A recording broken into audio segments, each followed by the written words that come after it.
কি হে বাবা জীবন, আজ এখনো বাড়ি যাওনি? না চাচা, এই কতগুলো কাজ পড়ে গেল, শেষ হলেই বেরোবো। আপনি বসুন চাচা। তাহলে একটু বসেই যাই, একেবারে তোমার কাজ শেষ হলেই বেরোবো। অনেক দিন মেয়ের সাথে দেখা হয় না। সেই ভালো, আপনার মেয়েও তাহলে খুব খুশি হবে, আর দুপুরে আমাদের ওখানেই খেয়ে নেবেন। বা, এ তো উত্তম প্রস্তাব। তোমার সাথে দেখা করতে এসে কিরকম নিমন্ত্রণ পেয়ে গেলাম।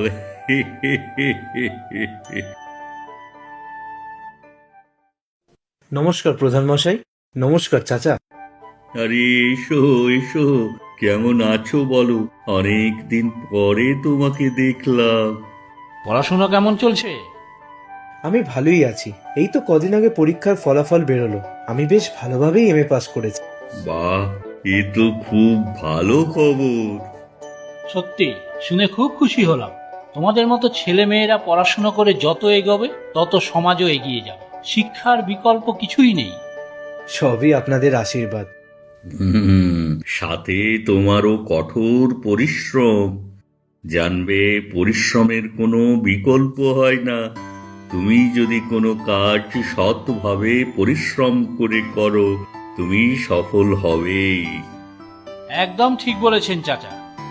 আমার একটা আর্জি ছিল প্রধান মশাই। হ্যাঁ বলো। পঞ্চায়েত অফিসে একটা কাজের ব্যবস্থা যদি করে দিতেন।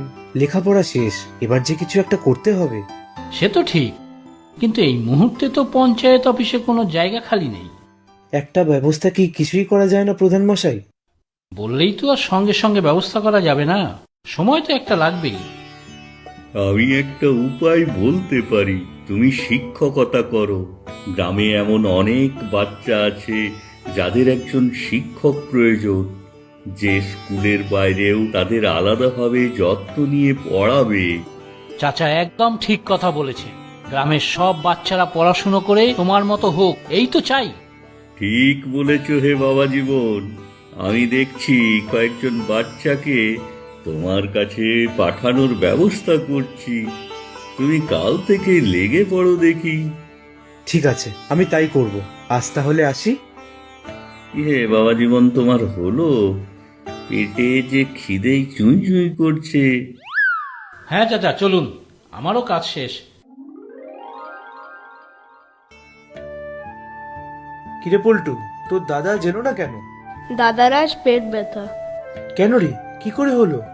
তা জানি না, আমাকে বললো যে মাস্টার মশাই জিজ্ঞাসা করলে বলবি যে আমার পেট ব্যথা। বুঝেছি, ফাঁকিবাজি করছে। ওসব আমি জানি না। জানো, আমাকেও আসতে দিচ্ছিল না, আমি পালিয়ে এসেছি।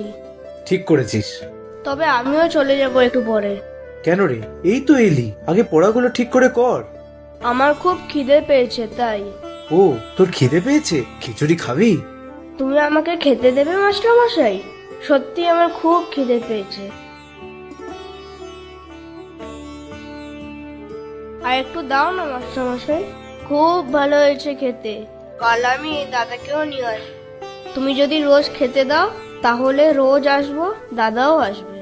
তোরা রোজ পড়তে আসলে আমি ঠিক খেতে দেবো।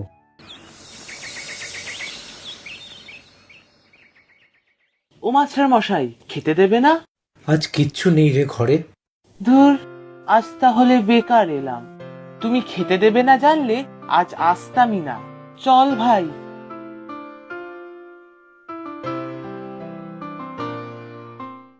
এখন খেতে দিচ্ছি না বলে বাচ্চাগুলো পড়তে আসাই বন্ধ করে দিয়েছে। কিন্তু আমি বা রোজ খাওয়াবো কোত্থেকে? ঘরে যেটুকু টাকা ছিল তাও বাচ্চাগুলোকে খাওয়াতে সব শেষ। এখন আমি কি করব? যাই, গিয়ে ওদের বাবা মায়েদের বলি যদি পড়ানোর বাবদ কিছু টাকা দেয়। ও খুড়ো, বিল্টু পল্টু কোথায়? আজ পড়তে এলো না যে? ওরা তো মাঠে গেছে খেলতে। না, ওরা রোজ সকালে আমার বাড়িতে পড়তে যায়, আজ কয়েকদিন যায়নি, তাই খোঁজ নিতে এলাম। ও, আমি আসলে অত শত জানি না। আমি গরিব চাষি, সারাদিন মাঠে কাজ করি। মা মরা বাচ্চা দুটো সারাদিন যে কি করে কিছুই জানি না। বলছিলাম খুড়ো, ওরা তো প্রায় বেশ কয়েকদিন হলো আমার কাছে পড়ছে। যদি সেই বাবদ কিছু টাকা পেতাম তাহলে ভালোই হতো। আমি গরিব চাষি, টাকা পাবো কোথায়? বাচ্চা দুটোকেই ঠিক মতো খেতে দিতে পারি না, তোমাকে টাকা দেবো কোথা থেকে? কিছু টাকা না পেলে আমারই বা চলবে কি করে বলো? সে তো আমি জানি না, দেখো অন্য কারো কাছে পাও কিনা।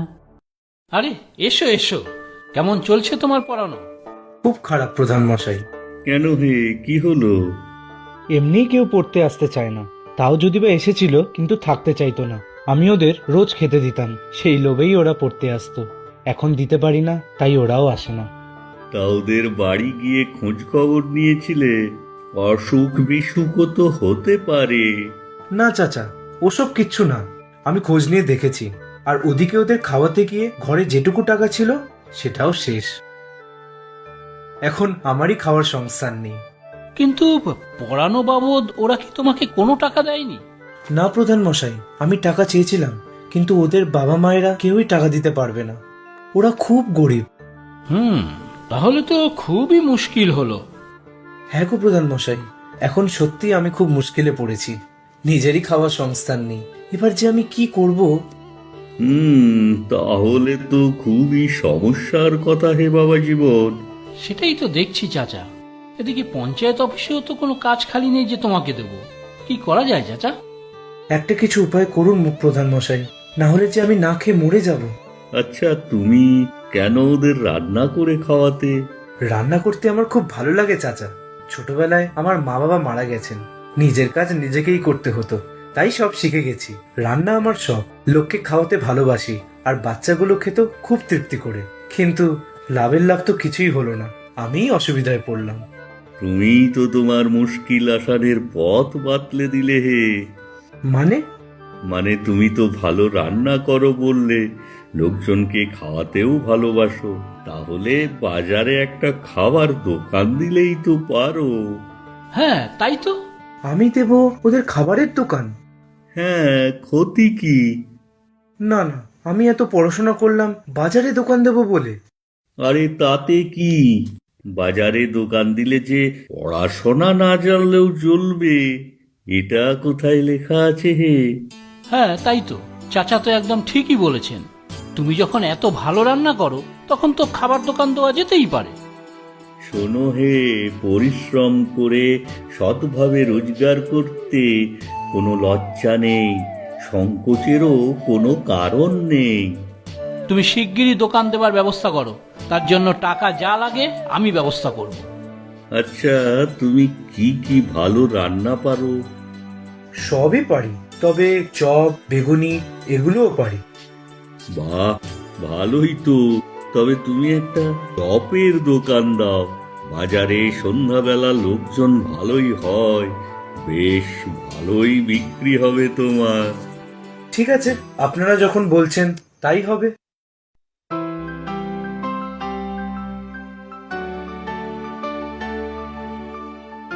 বাহ বাহ বাহ বাহ, বেশ সাজিয়ে নিয়েছো তো দেখছি।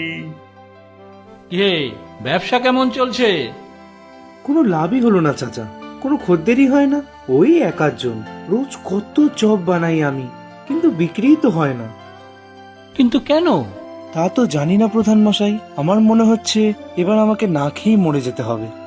আচ্ছা, তো তোমার দোকানের নাম কি? কোনো নামই তো নেই। এই নামটা দাও তো দেখি। নাম দেবে এমএ পাস চপের দোকান। তাতে কি কাজ হবে চাচা? আরে দিয়েই দেখো না। ঠিক আছে, যা বলছেন তাই করব।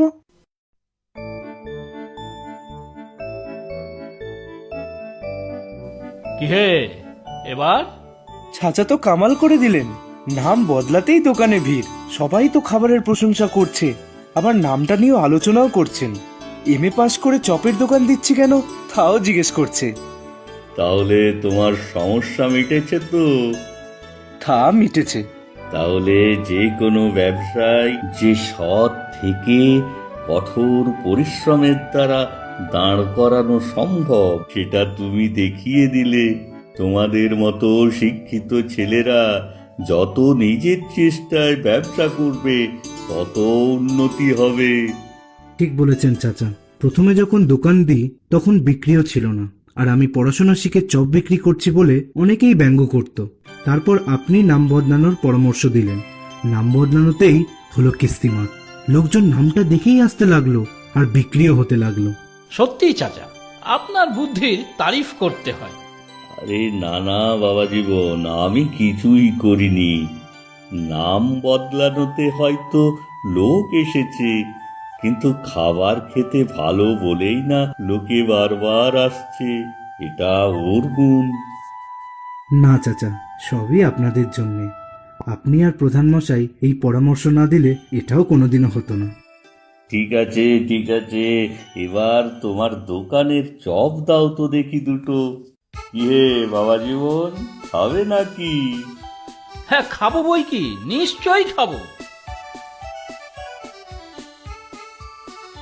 একটা কথা বলবো চাচা? হ্যাঁ বলোই না। দুপুরে তো বিশেষ কাজ থাকে না, ভাবছি ছেলেগুলোকে আবার পড়ানো শুরু করব। এখন এখান থেকে যা রোজগার হচ্ছে তাতে ওতে দুপুরের দুটো ভাতের ব্যবস্থাও করতে পারবো। বাহ, এ তো খুব ভালো কথা।